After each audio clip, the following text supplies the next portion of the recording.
Oh, did you? Okay. Do you want to do the introduction then? Recording has started. Okay, nice. I don't know how to end it, but that's problems for me in an hour. Anyway, hey everyone, welcome to NPlan's Paper Club. Nayef is presenting a really cool paper today about how neural networks have been applied to basically creating world models of the weather of the Earth. And the models that he's going to show us or talk to us about were very successful and open up potential for a lot of very valuable progress in weather forecasting because of the applications that they could be used for, possibly even save lives. So with that introduction, I'm going to pass it over to Nayef to present the paper. Yeah, so hi everyone. So today I'm going to present FourCastNet, a global data-driven high-resolution weather model using adaptive Fourier neural operators.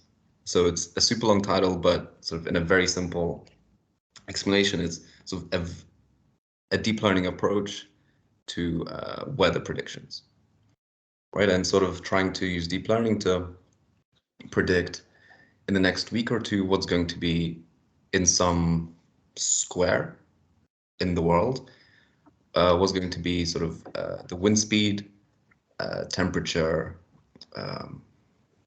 precipitation, and sort of so on. So this project was sort of like a big collaborative effort, mostly with people from, like a large part of it was from NVIDIA. And I think a lot of I think this model is actually open source that you can use from NVIDIA to sort of generate forecasts for whatever you want, really. And so I chose this paper because I sort of saw it mentioned in a talk on GNNs. So they said that this paper was sort of very interesting and sort of quite important in the weather prediction community. And so I thought this would be sort of a nice paper to go through, because the method's also sort of very interesting that I don't think has been covered yet at this paper club. But yeah, so FourCastNet, so it just stands for Fourier forecasting net, so just using Fourier methods, which I guess for people who do sort of a lot of PDEs, and especially sort of PDEs with weather modeling, that shouldn't be a surprise. But yeah, so they do global data-driven weather forecasting, and so it provides accurate to short-term medium range global predictions at a 0.25 degree resolution. So the 0.25 degree resolution, it amounts to about sort of 30 kilometers at the equator. So 30, if you take sort of a 30 by 30 square at the equator. So that's the sort of resolution that this model is sort of trying to predict on. And so it looks at variables which evolve very quickly and which change in time quite rapidly. So things like surface wind, precipitation, atmospheric water vapor. And so they also try to sort of go into predicting extreme weather events, because those tend to be sort of that seems to be sort of a very important application of short-term weather forecasting, short to medium-term weather forecasting.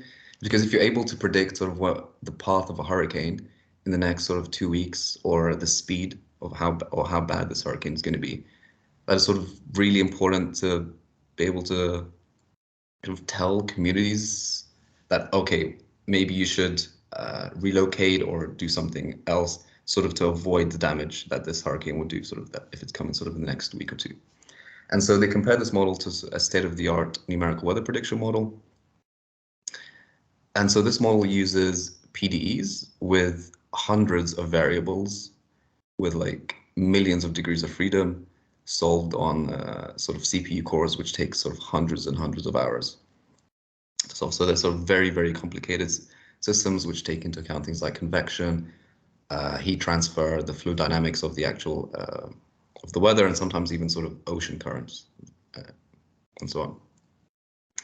But this sort of FourCastNet model can generate sort of a week-long forecast in less than 2 seconds. I guess, but the caveat of that is, well, the model has to be trained for sort of a very long time. But once it's trained, it can generate a forecast sort of very, very quickly.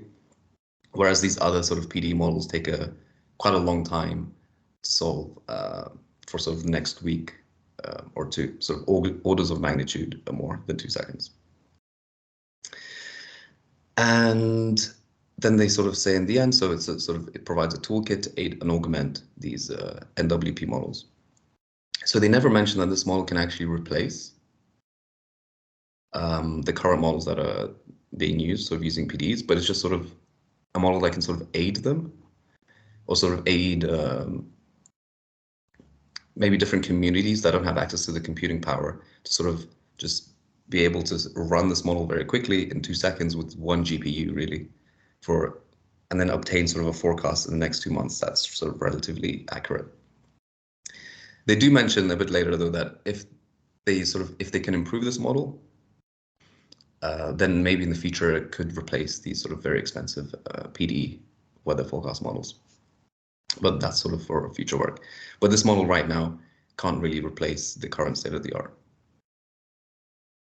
But it is still sort of the best deep learning model that you have for weather predictions at the moment. Okay, so in the introduction, sort of they go over is why weather forecasts are important and why sort of very rapid forecasts are important, rapid and accurate. So things like sort of providing advanced notice of extreme events, which can save sort of human lives, of course. And this is sort of the current weather models have just been sort of improved by maybe increasing the number of parameters, maybe sort of having an extra PD that you're going to solve on top of the sort of the 10,000 others that you're already solving, or sort of maybe reducing the resolution of the grid that you're solving in. And so because sort of, for example, if you reduce the grid, then you can model sort of smaller and smaller processes, which usually tend to sort of give better dynamics, sort of more real world dynamics to what you'd see. And yeah, so usual deep learning models, they're orders of magnitude faster and sort of have less computational cost compared to sort of current state of the art NWP models. So that's why sort of this deep learning trend with the weather models has sort of become super popular recently, or sort of in the last 5 years. Just because sort of it's so much faster to use sort of deep learning and it costs so much less than these other sort of numerical solvers for these NWP models. And another big thing is you can create sort of large ensembles of these models, because sort of if you have a model that can sort of give you a 2-week-long prediction in 2 seconds, you can run 1,000 of these models and create then an ensemble, and sort of you can average values or sort of look at if there are going to be any sort of extreme events, right? Because if extreme rare events have sort of a very low probability of happening, but sort of so to actually see them happen to actually see them in a simulation, you have to run sort of many thousands of simulations to see any rare event happening. So it's sort of this model gives you the capabilities to run sort of thousands of predictive runs. And so then you can sort of ensemble them and look at for extreme events like hurricanes, and then you can sort of look at sort of predictions of these extreme events. So they say, okay, so most data-driven models are usually sort of before this, usually 5 degrees to 2 degrees. So it's like an order of magnitude lower resolution than sort of this model. So that's sort of at 5 degrees, it's sort of 32 by 64 pixel grid representing the entire globe, which doesn't really make much sense. Like, I guess it's quite easy to see why that wouldn't be any good at giving you a sort of a hurricane forecast, because that's usually going to be sort of a smaller scale process that's happening on Earth. But the current PD models, they sort of run at 0.1 resolution.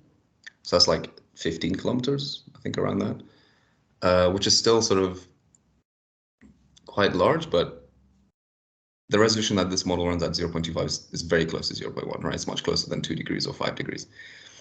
Yeah, so it's able to sort of get to a very low resolution and sort of with a very high sort of grid size, and it's able to sort of forecast much smaller scale dynamics than sort of the current data-driven weather models that you've seen that have come out recently. So the first figure is actually pretty nice, I think. So it shows, okay, so you initialize with this sort of rectangular globe. So you take an initial condition at 0 hours, and so this is predicting wind speed. And so they look at 2 squares here.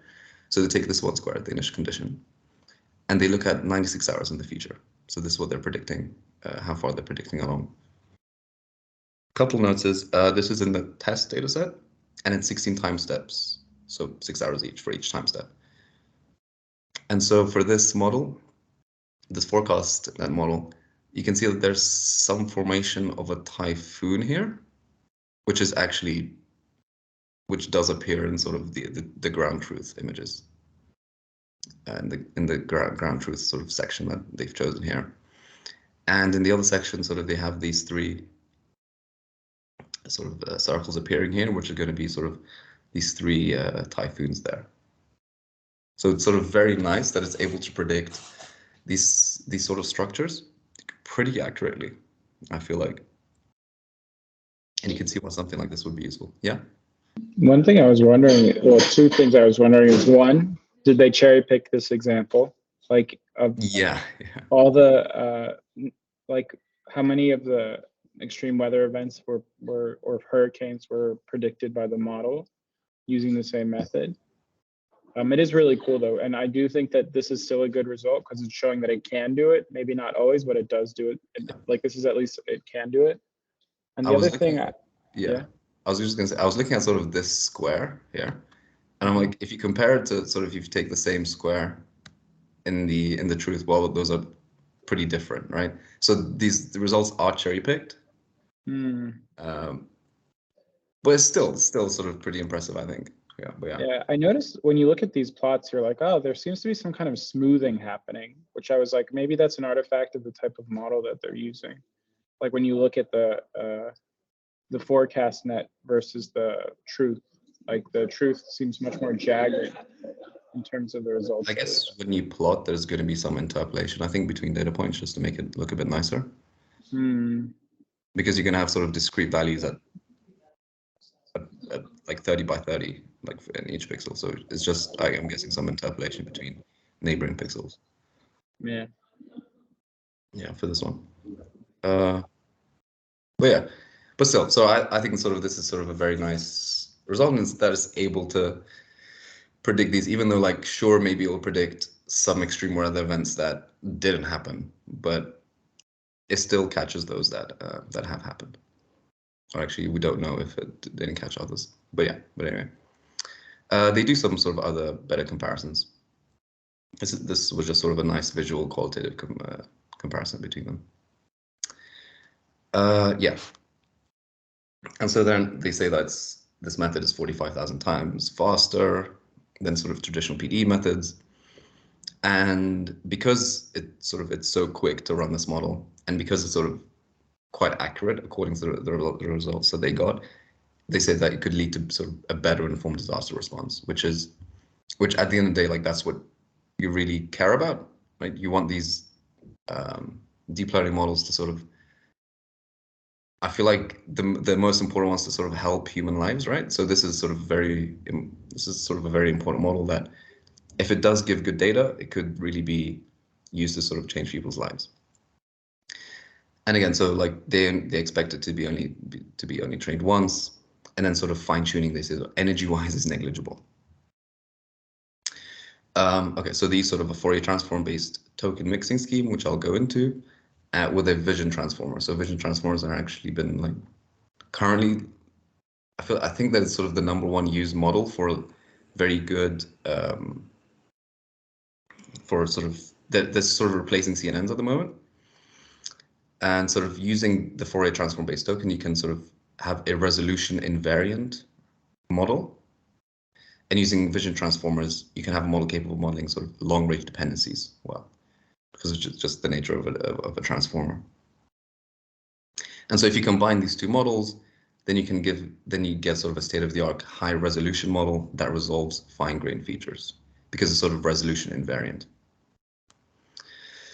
But yeah, so there's sort of four main contributions for this paper.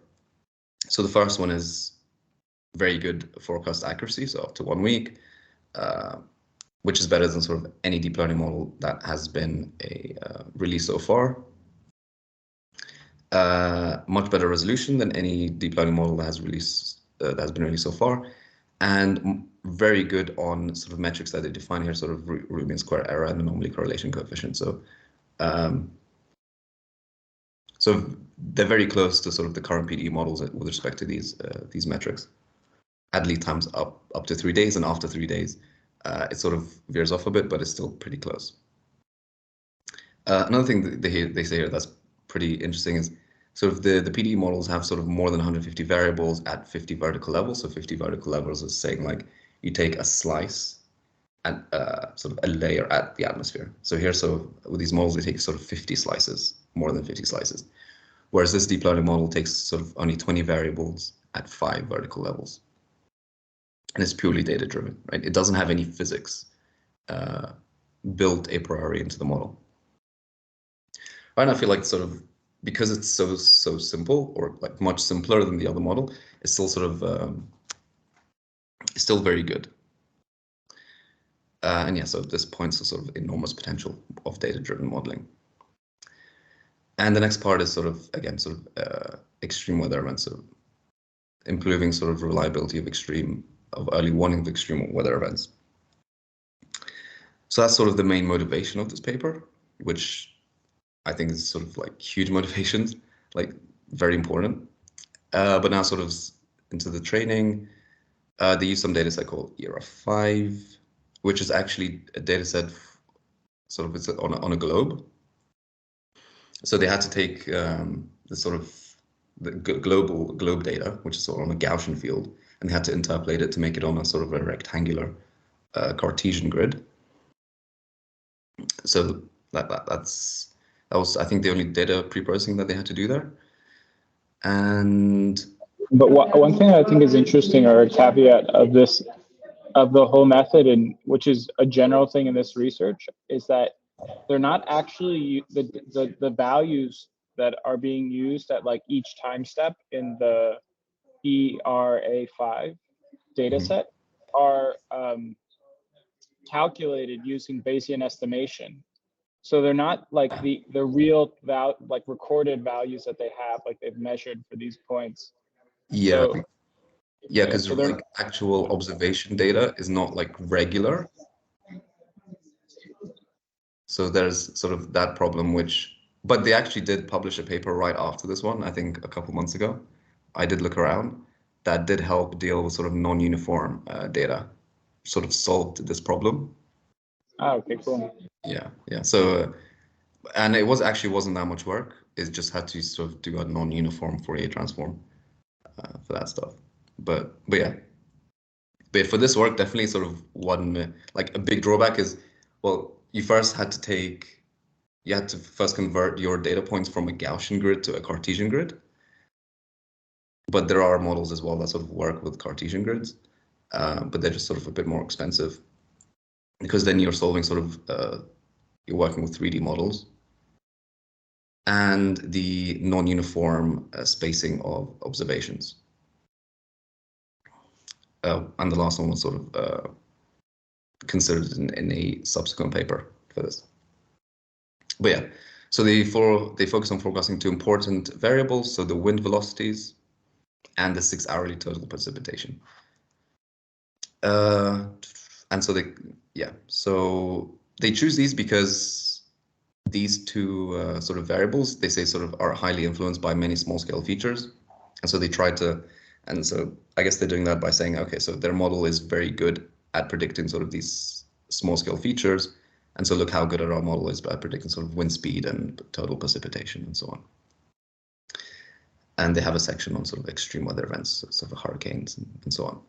But yeah, okay. So now, so the model description. So I feel like sort of one of the most interesting parts of this is that the use of an adaptive Fourier neural operator model.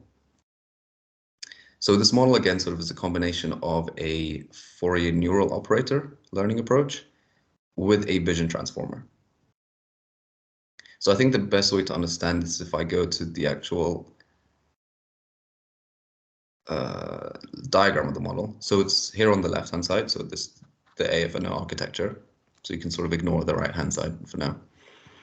So you take a tensor here. So an image of height h, width w, and then each channel is going to be a value, is going to be sort of a field of whatever variable you're interested in. And so what you do is then you take patches of each sort of image of size p by p. You then embed these patches with a positional encoding. And this is through just an encoder sort of which maps. This was something that confused me because I was like, usually embeddings or encode, well, okay, encoding, maybe that's why they use the word encoding, but like with an embedding, your values are discrete, but here a lot of the input features are continuous. So I was like, when they say that they're embedding, are they just using like a linear layer to increase the dimensionality of their input vector? Yeah, basically, yeah. It's just a simple linear encoder, and so they have a simple linear decoder there. I think it's sort of like a 2-layer MLP or something that they use there. But yeah, so you create sort of an embedding for each patch, and then you have your AFNO layer.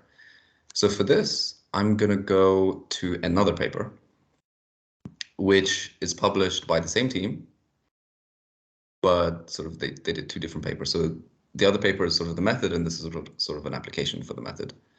So the other paper is called Adaptive Fourier Neural Operators, Efficient Token Mixers for Transformers. So I'm going to skip most of the stuff here and go straight to the method, because I think that's where sort of it gets more interesting. So for the method, so they take a 2D image, which is again h by w, and you take non-overlapping patches, so p by p size patches. And then each patch is then represented by some d-dimensional token.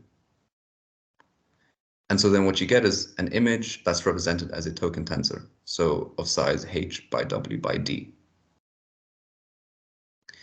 And so in like language transformers, you treat each image as a token sequence.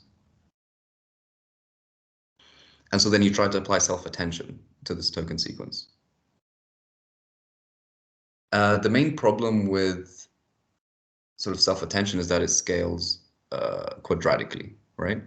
So here you try to find sort of different methods that you could use to sort of reduce the complexity of this problem.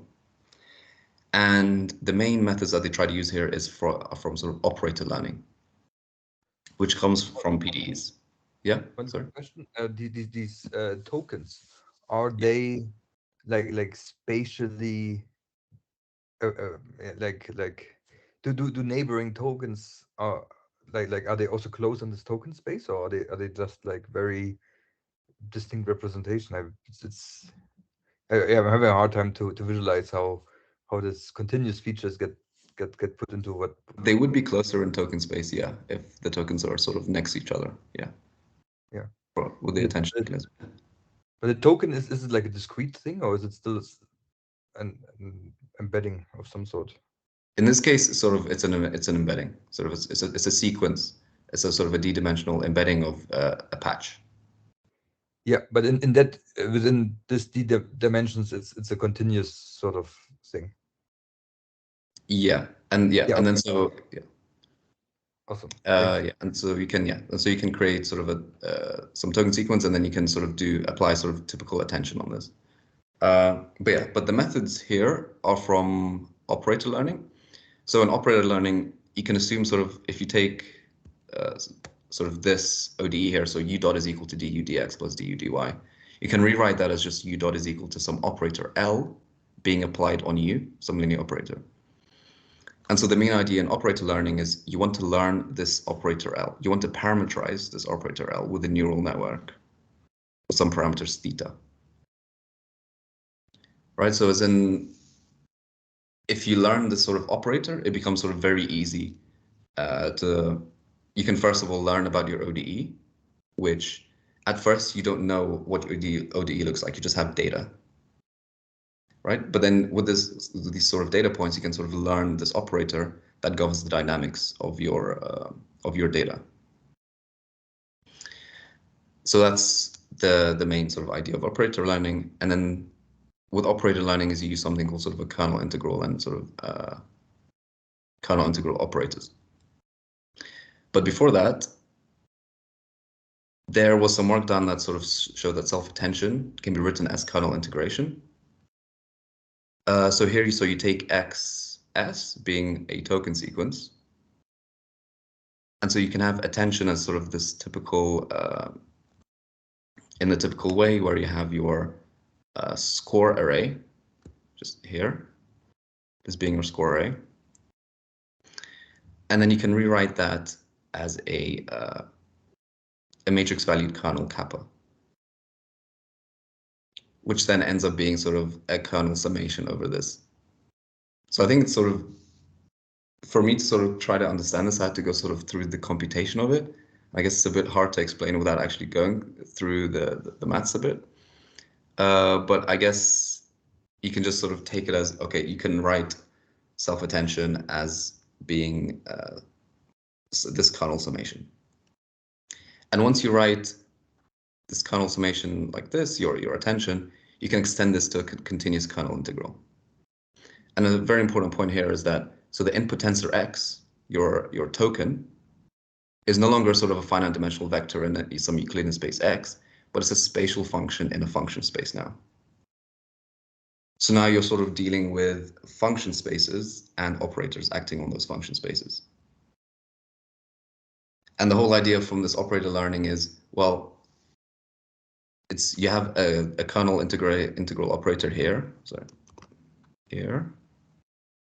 which maps from one function space to another function space. And now this function space can be seen sort of as an image, right? Because from an image, and especially in sort of in weather models or in PDEs models, you have for each image, you have a data point at X, Y, and T, right? And then so that's mapped by a function to some value at that X, Y, and that specific T. And so you want to, yeah? The T is not like a temporal thing, or is it? It is, yeah. In this case, no. This is just a T for the convolution SNT. Yeah, that's what I thought. Just. Yeah, but yeah. So so you want to learn sort of this kernel integral operator, which maps from your position at time t to a value at X, Y, and T, which you're interested in. So you have this continuous kernel function, which for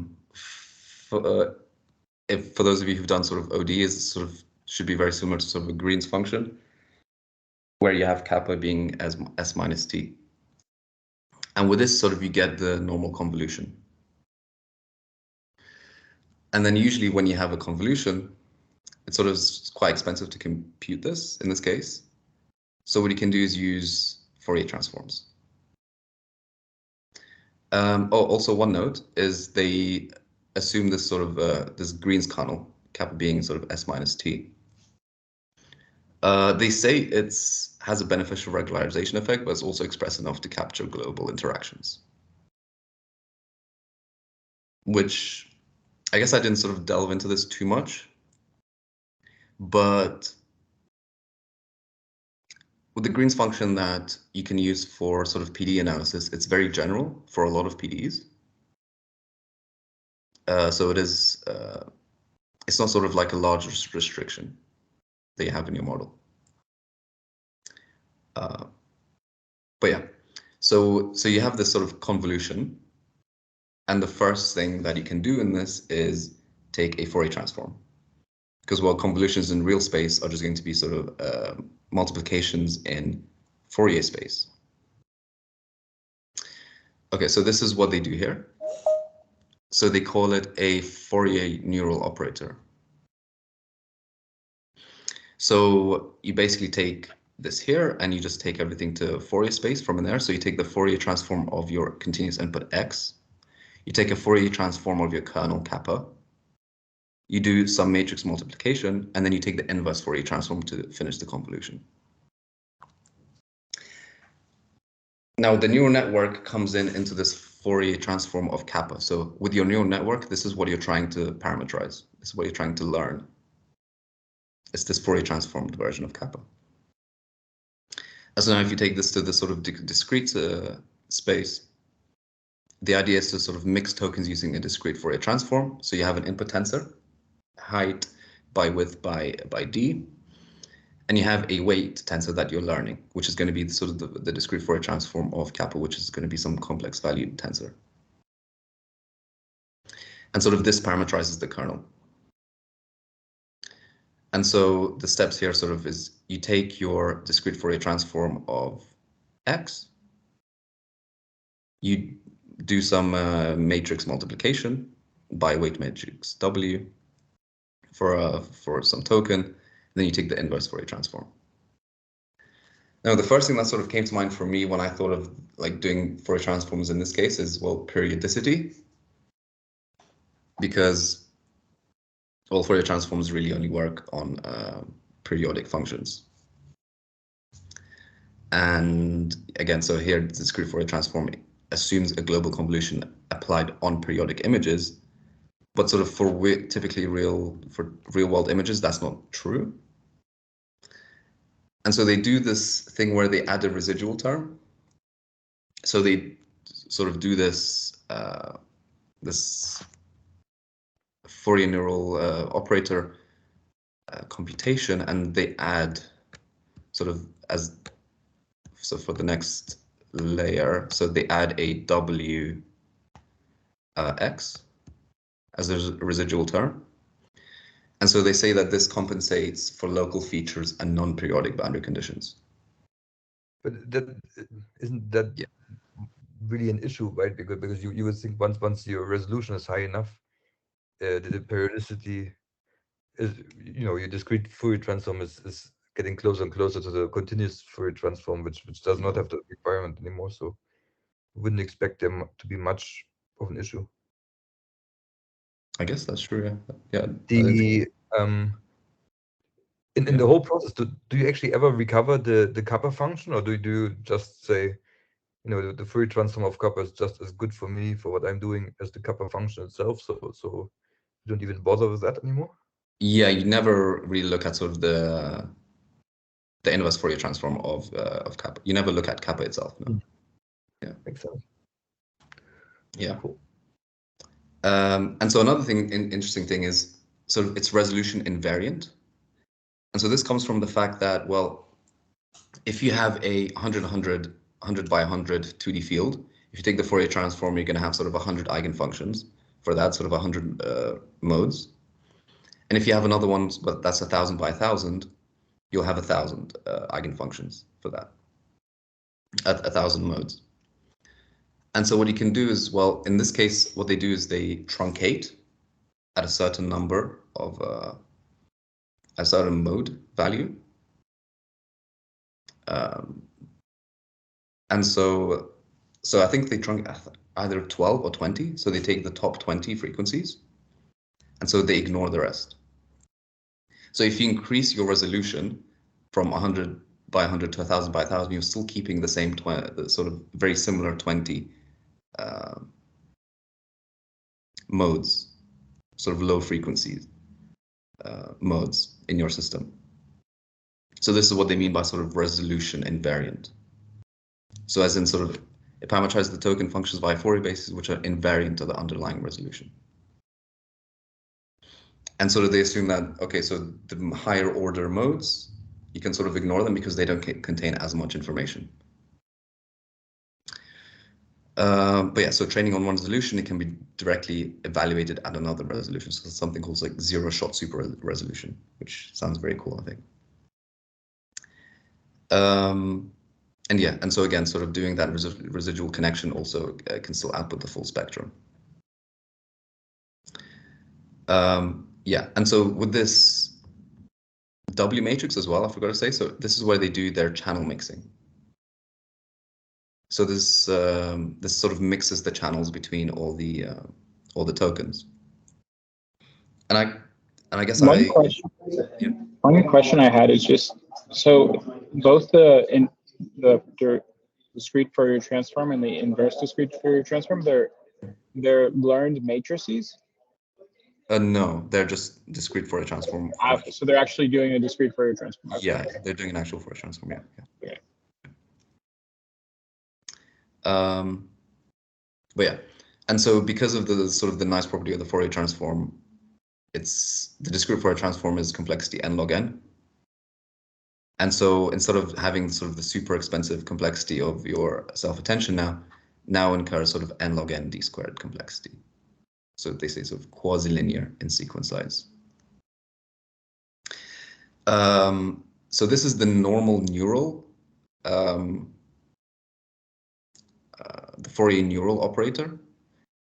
It still has order n d squared parameters.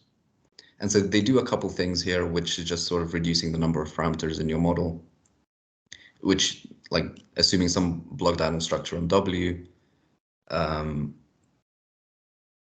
they do something sort of like weight sharing between tokens and thresholding. So where they say sort of images are inherently sparse in the Fourier domain, and most of the energy is concentrated around low frequency modes. So you can sort of ignore sort of the high frequency modes in your system.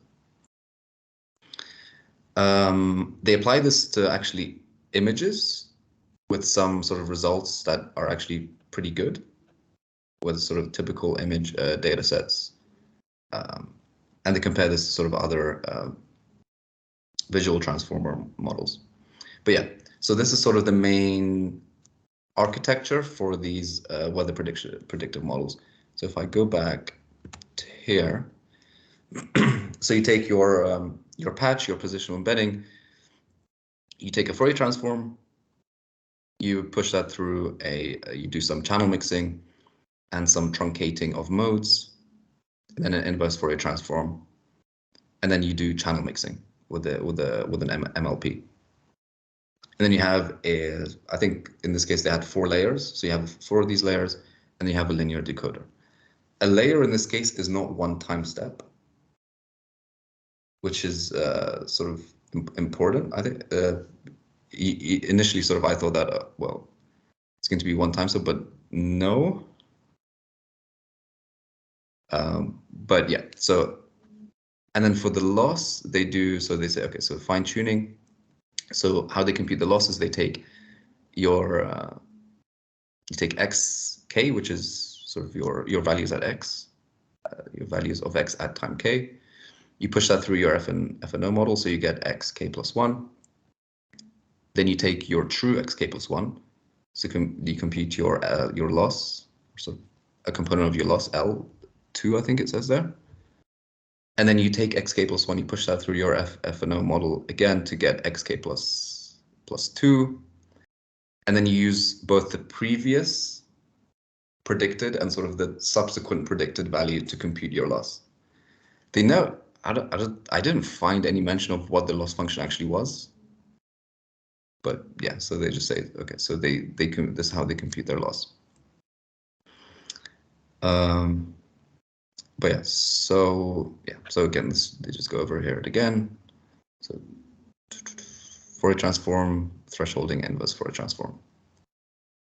Okay, so now for the training. So they say that, also here's, yeah, they mentioned the interpolation between the 2 grids. So they have 721 by 1440 pixel images, 20 variables. Yes? The Fourier transform is how does the backpropagation work there? Is that also then a matrix multiplication? Is it? Oh, yeah. It's Because linear, yeah. say again? Yeah, just a linear operation. Yeah. Right. Yeah. So the kernel weights you train in there, they just propagate through, right? Yeah. Yeah. Cool. But yeah.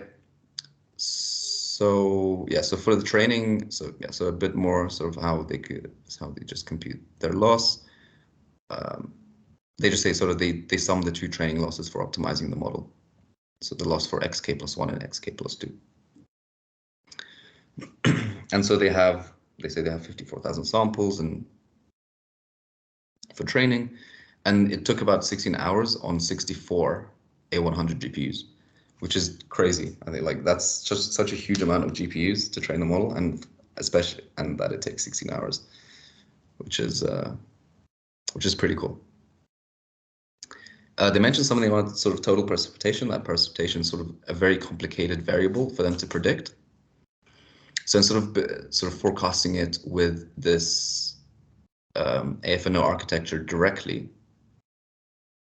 they have something called sort of an AFNO backbone, which is sort of pre-trained and fine-tuned model, where they froze all the parameters, and then they push that through an AFNO model specifically for precipitation to obtain their precipitation predictions. So PK plus 1.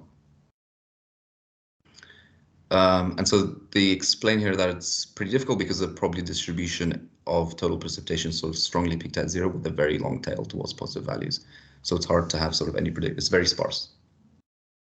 So it's very hard to obtain sort of good predictions for this. But yeah, and sort of inference, they start at some, I think they said somewhere that they train from 1979 to 2015, validations from 2016 to 2017, and the testing is 2018 and beyond. So inference is just. Wait, no, it's just 2018, I think. The out of sample testing dataset consists of the years 2018 and. Never mind. Yeah. Yeah, I don't know if they said until when, like if it's 2021, 22, but it doesn't really matter. And yeah, okay, so and then there's some more results here. So if I go to the plot, okay, so here's precipitation. And again, so I guess they did this sort of qualitative plot, which you can be sort of cherry picking the values, but you can see it's still very nice alignment within sort of these areas that they chose for precipitation. And then they talk about sort of hurricane detection. And so they specifically look at one hurricane, so Hurricane Michael, which occurred in 2018. And so if you look at the plot for this, okay, so this is the plot for this, so sort of a lot going on, but sort of in A, so in this plot here.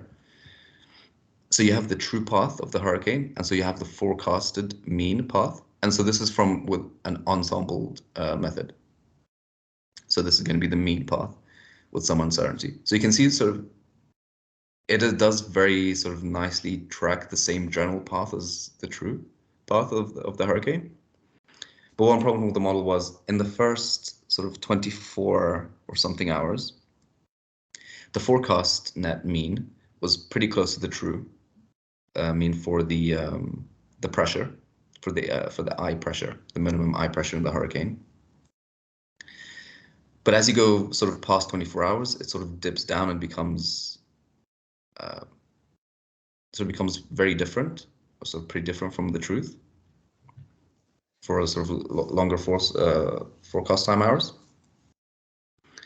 I'm not sure why this actually happens, and I don't think they mentioned anything about sort of why this class just says it fails. Compounding error to some extent. Yeah, I guess that's. Do you know? So how do they actually generate at inference time the noise that gives different predictions for the different ensembles? they initialize with a noisy initial condition. Ah. So they just add some Gaussian noise. Yeah, that one wonders, of course, whether the output in is truly probabilistic, because it's not always clear whether ensembling gives you a truly probabilistic output, right? That actually observes, like, calibrated in any way. Yeah, they did mention that they were going to look at sort of more different techniques for sort of perturbing their model for ensembles. But yeah, but right now they just use sort of a perturbed initial condition. Well, I guess if your structures are small enough, a perturbed initial condition should have a large enough effect that you should sort of stray away from similar distributions. But yeah, I guess it depends on. It's just chaotic, right? But Yeah. because it's a chaotic system. But yeah, whether that is then truly the probability distribution that your forecast should have is another question, I think. Yeah.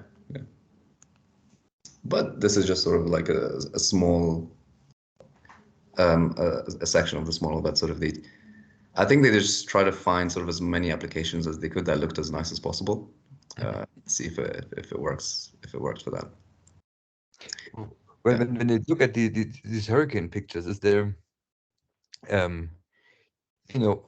but do they see how the hurricane forms? I mean, it's or because it always, the hurricanes, I think, are like some kind of topological structure, right? So that even though they might not be super visible, their seeds might be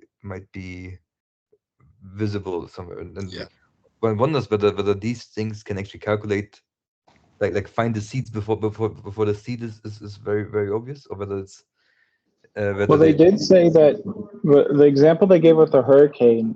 So it was that there was, in September of 2018, there was a hurricane that started as a low depression zone. Don't really know what that means, but within a day it became a hurricane, and supposedly that type of progression in terms of speed is very rare.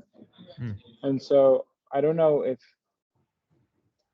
maybe that's an indication that it's able to see like the formation of hurricanes from, like, because I don't know if like low depression zones just become hurricanes, or if they're like, what, maybe if there's like a 2% chance that a low depression zone becomes a hurricane, then it is able to like see the formation of hurricanes. But if it's like a 90% chance, then it's just predicting how rapidly it happens.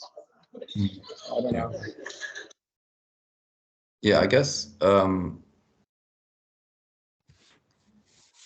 Yeah, with the model for like hurricane prediction, it's very good. Like if the hurricane forms in sort of a day, this model, well, according to the results, is sort of very good at forecasting in the next sort of 24 hours or 48 hours. So maybe that's why it was sort of able to sort of predict this hurricane very nicely.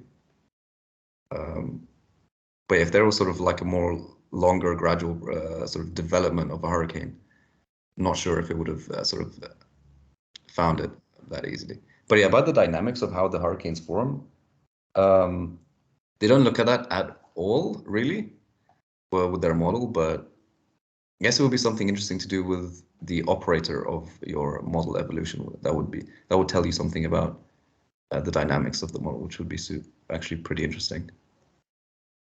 But yeah. So they mentioned sort of ensemble forecasts, and then this plot here is for atmospheric rivers. So it's just a stream of very high humidity air, a sort of wind. And this one, it tends to do very well in sort of this rectangular area. So it sort of found it was very close to sort of the ground truth prediction. But yeah, so they have some sort of quantitative results here for comparison with the PDE method. And so they say that sort of these values are sort of very close to each other, and sort of the FourCastNet did very good to be this close to the PDE model. So they compared different parameters, so the velocity, the total precipitation, so vertical and horizontal velocity, and so on, and temperature. They compared this to, okay, so this, I thought this was sort of pretty interesting. So they took an unperturbed FourCastNet model. Then they took an ensembled model perturbed with sort of initial conditions perturbed with Gaussian noise. And they compared this to a PDE model was just a singular unperturbed control model. And so the ensemble mean method sort of pretty much almost always did much better than the unperturbed model. So adding some stochasticity to the initial condition always made this model a bit better with ensembles.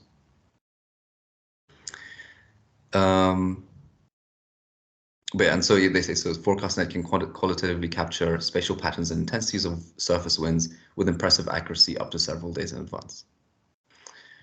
And so here, they mention about sort of a bit more about extreme weather events.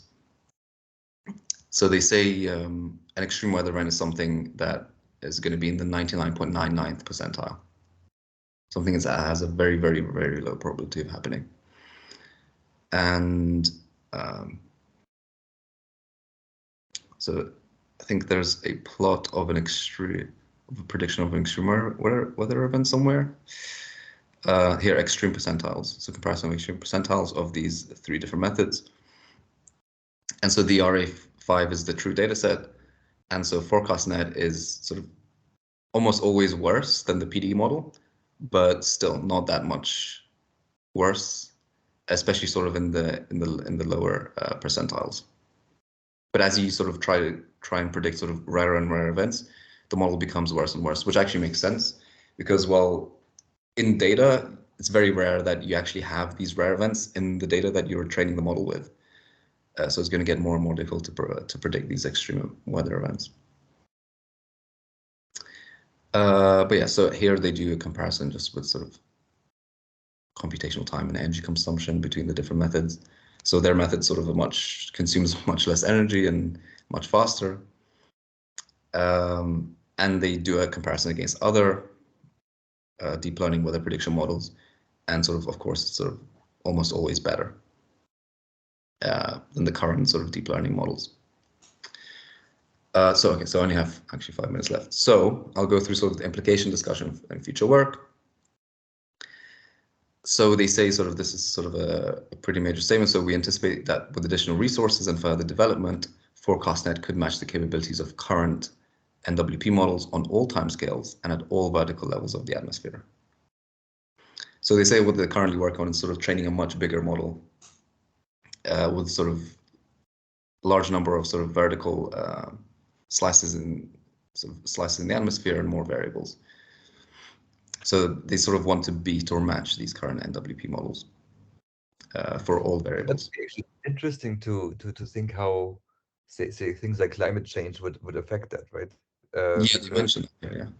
The physical models to some extent you'd think they would take this information and just propagate it through like according to some law, whereas here it's sort of based on historic precedent. But if that historic precedent is grows sort of out of sync with this physical reality, that might actually open up say if we don't train the model after a month or so, that it might get worse. Actually, it would be interesting to follow up how this yeah, exactly. So usually the PDE models are quite robust to climate change.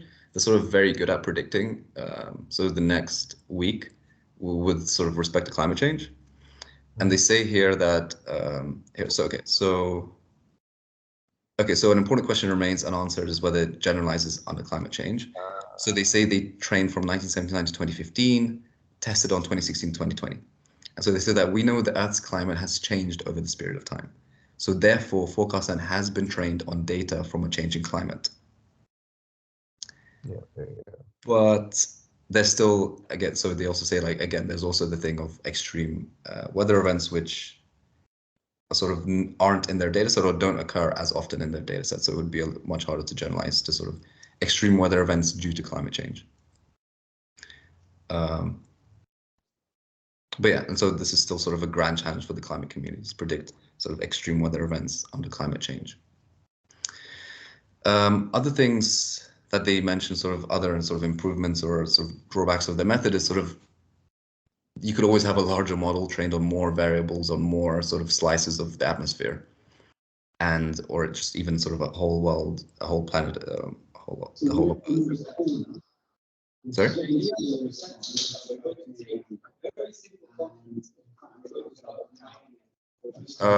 Can't hear you very well.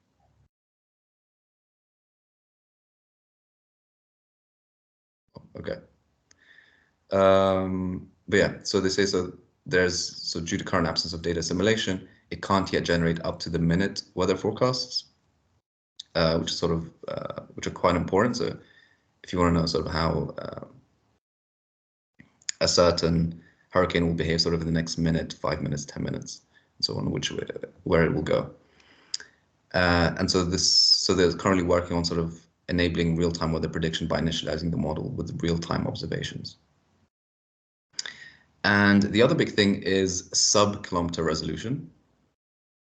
So it's having forecasts that are sort of below on sort of pixels that are below sort of 1 kilometer. And so that's sort of, I think that's one of the most important sort of directions that they could go into. And so they say sort of with advances in large-scale deep learning, we expect that FourCastNet will be trained to predict weather on sub-kilometer scales. And the last point is this model doesn't take into account any physics. There is no physics built into this model. There are no physical laws that are built into it. So there's no sort of energy conservation or entropy conservation or anything like that. So they're sort of currently working on using some sort of physics-informed machine learning models with this FourCastNet to sort of incorporate some physical laws in the system. And yeah, so I think that was on time. Yeah, I hope that was sort of interesting, and sort of any other questions, discussion points. No, I thought it was a really cool paper. Yeah. Agreed. Cool. Sorry. Oh. Who are you saying that to? Is there someone? Are you when you say sorry? No, as in like someone was trying to speak and then I think they muted or something. Okay, it might just be like the background noise from here because there's like Carlos speaking in the background. Oh, okay. But anyway, I think we'll wrap it up. Thanks Yep. everyone for attending, and hopefully we'll see you next week when we have an in-person meeting, and we're gonna be I'll be presenting Alpha Tensor. And thank you, Nayef, for this cool paper. Yeah, thank you very much. Everyone have a good weekend. Bye. Thanks, See ya. Nayef. Bye.